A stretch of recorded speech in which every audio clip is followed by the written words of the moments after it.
So today we are going to be talking about Wano. A couple of weeks ago, whenever I realized that Wano was probably very close to coming to an end, I decided to start rereading all of Wano so that I could have it all fresh in my memory. It was awesome. I loved it. And I also decided maybe it might be fun to do a summary of it. So I took detailed notes and then I condensed those notes very heavily so that I could give you a somewhat brief review of Wano in case you don't plan on doing a reread right away or you just feel like it.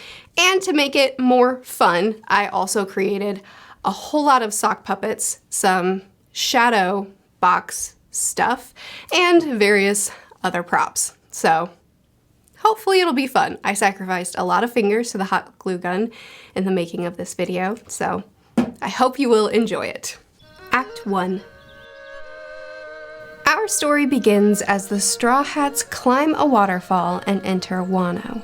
However, it did not go exactly as planned, and Luffy was separated from his crew.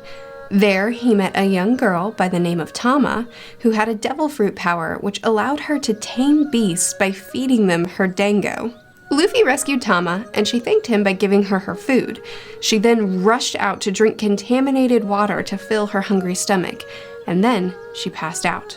And this is where Luffy learns about the dire state that the residents of Wano are in. He takes up a verily good sword and takes Tama to try to find her a doctor. Along the way, he runs into Zoro, who had just cut down some beast pirates because he wanted booze, and accidentally also saved a woman along the way named Otsuru.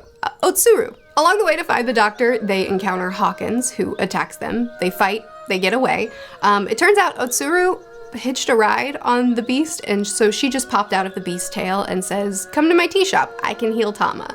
So we go there. This is where we meet Kiku, as well as where Tama gets healed by the tea and is served a delicious meal, which she cries over because it's so good. What a sweet moment. Anyway, some beast pirates abduct Tama because of her devil fruit powers, and there's this awful sumo wrestler who harasses Kiku until she's fed up and cuts off his top knot. So, Luffy enters a sumo match and slaps Sumo all the way into the house of the beast pirate that abducted Tama.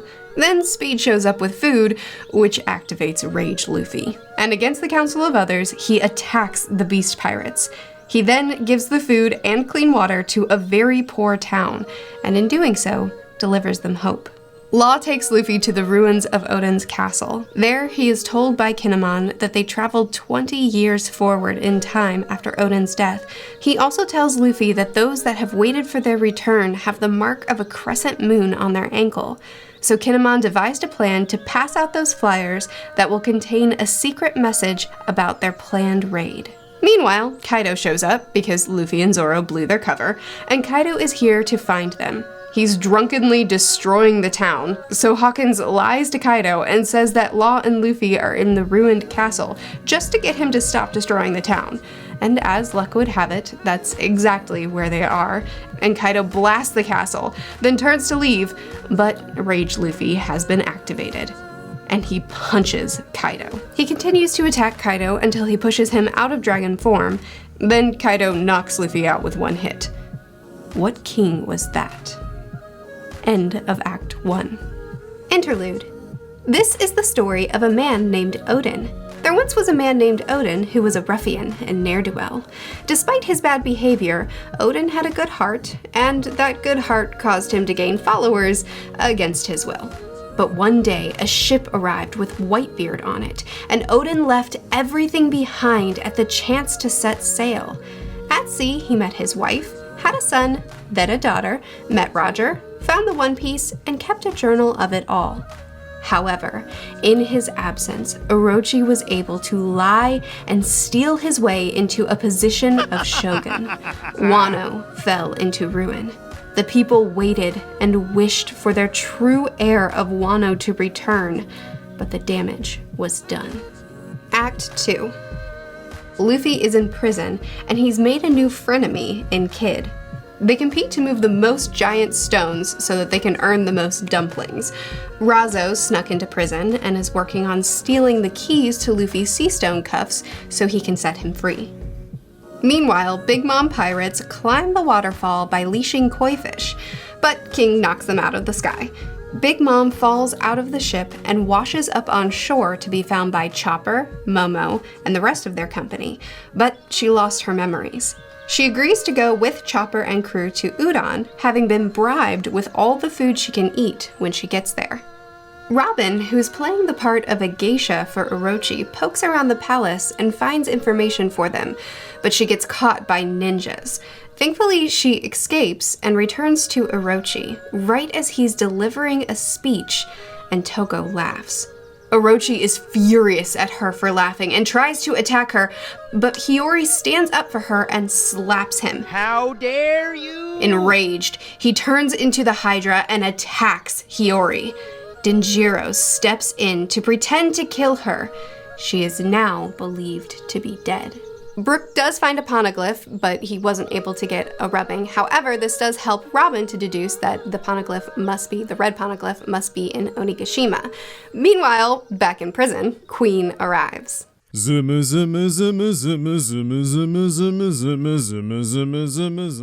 asked for the 3 things the warden is worried about. Kid escaped, someone stole the Sea Prism stone cuffs, and Luffy is escaping as we speak. Earlier, Luffy had fought some guards to defend Hyogoro, which is a big no-no, so now Queen has introduced Luffy to a new game. He puts collars around Luffy and Hyogoro and tells them, you're going to participate in a fight ring, and you will continue to fight until you're knocked out of the ring, which will cause the collars to explode, which will kill you. That's the game! Unlucky for him, this is just fun practice for Luffy, but Luffy is trying to figure out how to punch them without touching them to train for his fight with Kaido. Hyogoro happens to know the trick and teaches Luffy.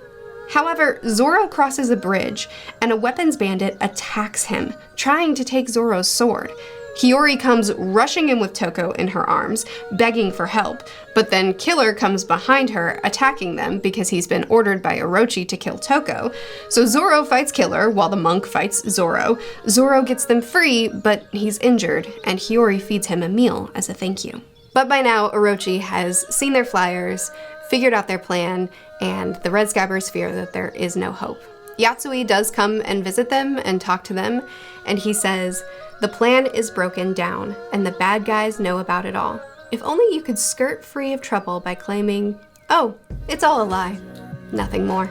So Yatsui steals in the capital and is caught intentionally, sentenced to be killed, and his death is set on the same day as Hiyori's funeral. Crowds are gathered for Hiyori, but when they see Yatsui about to be killed, more crowds gather to see him. Yatsui delivers his speech, saying that the flyers were just a prank, so that the plan won't be taken seriously anymore, and so that it looks like Orochi was just imagining danger, therefore harming his loyalty and relationship with his soldiers. And so he dies, and everyone laughs. This is where we learn about the curse of the Smile Fruits, masks that they can never remove for the rest of their lives. We also learn that Orochi slipped some failed Smile Fruits in the scraps sent to the hungry, starving villages for fun, to make them forever laugh so that their suffering won't bother him anymore. So Toko slips into the gate to give her father toad oil so he would be healed, but Orochi saw her and tried to kill her as revenge for Hiyori's death. But Zoro and Sanji jump in front of her to keep her safe.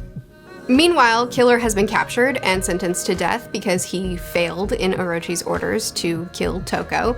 And so, Kid was actually captured along with him because Kid was trying to get his first mate back. And both of them have been sentenced to drown. So the deal is, Luffy's doing too well in the fight ring. So now, for as long as he fights, they will be held underwater. And if he quits fighting and dies, then they will survive. Enter Big Mom. She crashes through the gate, fights Queen for his food. Big Mom is causing too much chaos, so Queen flying headbutts her, which somehow forces her memory back into her head. So they haul her off to Onigashima, and they fight a sky-splitting fight, which turns into an alliance. Meanwhile, the Red Scabbards reunite with Ashura Doji, who has been collecting ships and also has acquired the plans to Kaido's mansion. They can now carry thousands of soldiers. Also, Law is captured, but he'll be fine. Luffy and Kawamatsu have been rescued from prison, as well as 1,000 prisoners who are now willing to fight by our side, but we don't have weapons for any of them. But then we get to learn about how Kawamatsu was imprisoned. After Hiyori left Kawamatsu, he searched for her, and when he couldn't find her, he found a fox who was fighting off grave robbers. Kawamatsu took up the mission to dig a place to hide the swords so that another warrior can pick them up and keep fighting. Kawamatsu was arrested, but now that he has returned, the fox had continued the mission, and now there's thousands. Zoro must give back the sword that he won on Thriller Bark, but he doesn't want to. So Hiyori offers him hers that she inherited from her father. Hitetsu, a blacksmith who's been waiting 20 years to bestow these swords on Oden's children, gives one to Zoro. So there's a training montage to get stronger for the fight, where Luffy learns to punch without touching, and Zoro learns to control his sword. End of Act 2. Interlude. We return to the story of Oden. After Oden saw the state of his home, he rushed to confront Orochi and take his title back, but he returned and simply danced naked in the streets and did nothing more for 5 years. You see, Oden had made a deal with Orochi and Kaido. Give us 5 years to fix our ships and we'll leave. But in the meantime, dance like a fool and tell no one. But Orochi and Kaido didn't keep their promise. And so Oden and the Red Scabbards set out to fight Kaido. They planned to ambush Kaido in his sleep, but he learned of their plan and was ready with thousands of soldiers. He claimed there was a spy in their midst. The Scabbards fought well, but they were captured and sentenced to boil. But Oden bargained with Kaido that they would all enter the boiling oil together, and if they could withstand an hour, they'd get to go free. So he entered the oil and held the Scabbards up, but they changed the sentence and decided to kill him anyway. Oden helped his Red Scabbards escape and told them to run and open Wano's borders. Act 3. The vassals arrive for the raid, but the army isn't there. Dogstorm finds a small boat for them to continue on. It's doomed, but they won't give up. They don't want to admit it, but they must face it head on. There is a traitor among them. So, Kanjuro reveals himself. The beast pirate ships arrive, and the vassals prepare themselves to be overrun by the enemy. But then, Luffy, Law, and Kid arrive. They do considerable damage to the beast pirate ships. As this is happening, Denjiro appears with 1,000 samurai from prison, but Kanjuro kidnaps Momo and takes him to Orochi. So our mini forces plan to attack Onigashima, splitting into groups to hit it from multiple sides. Meanwhile, the fire festival begins, the Tobiropo arrive, and Kaido tells them to find his son, Yamato. In the meantime, Big Mom's pirate ship has made it back to the top of the waterfall, but this time they're swatted down by Marco. Perospero does make it into Wano, as well as a separate ship carrying Cat Viper and Izzo. As the Beast Pirates celebrate their alliance, Denjiro comes barging in with a battered Momo, announcing that they failed to snuff out the Red Scabbards. So Orochi orders Momo's death right there on the stage to snuff out the bloodline and the prophecy now. Ulti and Page 1 are looking for Yamato, but encounter Luffy. They go dino and have a scuffle. Yamato enters the fight, then carries Luffy off. Then Luffy attacks Yamato, but Yamato stops him, announcing possession of Oden's journal, and joins our alliance. Meanwhile, with Momo tied up on stage, Kaido announces his alliance with Big Mom, and they declare that they're going to claim the One Piece. He says he's going to now enslave the Flower Capital too, and Yamato will be the new shogun of Wano. Kaido also kills Orochi. Oh, I am beheaded. Kaido also says he'll spare Momo if he denies his father's name, but instead, Momo declares that he will be the man who will become shogun. Luffy breaks the cuffs off of Yamato, throws them at the wall, they explode the wall behind the stage, the Red Scabbards come rushing in to fight Kaido, Luffy declares war, the raid has officially begun. Also, the raid is chaos, so we're doing bullet points here. Heavily condensing. So Kaido transforms into a dragon and flies to the top of Onigashima, where the Red Scabbards and the Minks are waiting under the full moon. While they engage in combat, Momo is set free by an invisible Sanji. Momo is passed off to Shinobu, and King takes down Sanji. Big Mom hits Luffy, and Frankie and Brook drive over her face. Chaos continues, but what you really need to know is Hyogoro and his men continue fighting. Robin and Jinbei are awesome and handle Ayanko like light work. So the Straw Hats come together and gather around Luffy, and Luffy announces that he's going to take care of Kaido, and he tells them to take care of the rest. Drake shows up and starts fighting alongside them. Turns out he's a member of SWORD, and asks if he can join the alliance. Everyone says no. Luffy says yes. Meanwhile, Ulti faces off against Usopp and Nami. They hold their own against her for a while, but Ulti headbutts Usopp, taking him out, and tells Nami that she'll kill her if she doesn't say that Luffy will never become the king of the pirates.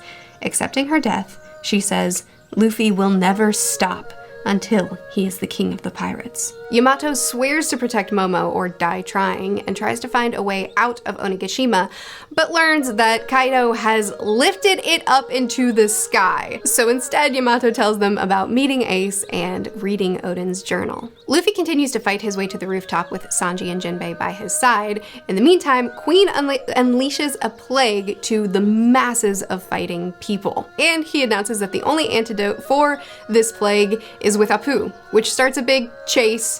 Zoro and Drake are at the front. Eventually Zoro gets it, brings it to Chopper, and Chopper and Marco work together to freeze the progress of the plague while Chopper figures out how to mass produce it. Basically, Chopper saves the day. He saves thousands of lives. And then Marco gets Zoro to the rooftop and then takes on King and Queen on his own. Marco's awesome. Luffy enters the rooftop. Luffy, Zoro, Kid, Killer, and Law face off against Kaido and Big Mom. Meanwhile, Frankie fights a Triceratops, Jinbei fights a saber-toothed tiger, Nami and Usopp fight a Pachycephalosaurus and Spinosaurus, and Robin and Brook fight a spider. This is also where we learn about Robin's demon power, which I can't illustrate with the props I have, but it's awesome! Meanwhile, more awesome fighting is happening on the roof. Kaido takes Luffy down, and Law and Kid work together to send Big Mom off Onigashima. Luffy is down, but Rage Zoro has been activated. Zoro activates Demon Aura and cuts Kaido. That's right, our boy has supreme haki. Luffy knew that fighting Kaido with his new abilities was the way to take Kaido down, but he was inexperienced with it, and Kaido knocked him into the sea. Yamato then faces Kaido and announces, yes, I'm going out to sea with Luffy, but only after I've driven you out of Wano, Kaido. I already know I can't win, but I'm going to hold you back. Zoro demands a super Healy potion that the minks have developed so that he can get back into the fight. Marco steps aside for the stars to take stage, and then Zoro and Sanji get ready to fight King and Queen, and together they declare that once this battle is over, once they win, they're gonna catch a glimpse of Luffy as the Pirate King. So Luffy uses the voice of all things to call on Law's crew to save him, which they do. He calls for meat to get strength, which is given to him. That's all you need to know. You don't need to know who gave it to him. And Momo asks Shinobu if she will age him up. So she does. He ages up in dragon form, and Luffy rides him to Onigashima, where Yamato has been holding Kaido off all this time. Luffy and Yamato hit Kaido at the same time, throwing Kaido back, and Luffy tells Momo to bite Kaido. He does, and Luffy asks him, "Is there anything left for you to be afraid of?" He then tells Momo and Yamato to stop Onigashima. Meanwhile, Sanji and Queen fight. Queen tries to get Sanji to use his Germa suit, but he refuses. However, when Queen attacks Sanji with a sword and it breaks, Sanji panics and he runs. So Queen goes invisible and attacks a woman right in front of Sanji, but Sanji can't see Queen, so he's afraid that he had a lapse in memory and he did this, which makes him freak out even more. He ends up destroying the raid suit and calling Zoro and asking him, if I'm different at the end of this, if you see me changed, kill me. Zoro agrees to do it if it comes to that, but tells him to come back from this alive. Queen and Sanji continue to fight, but then the girl ends up running out in front of them. Queen tries to hurt her again, and this is where Sanji realizes what actually happened, and Rage Sanji is activated. Sanji was able to kick with flames and lightning for the first time, and he knocked Queen off Onigashima. Next up, Zoro versus King. The two first mates fought while they both remembered their oaths to their captains and their desires to make their dreams come true.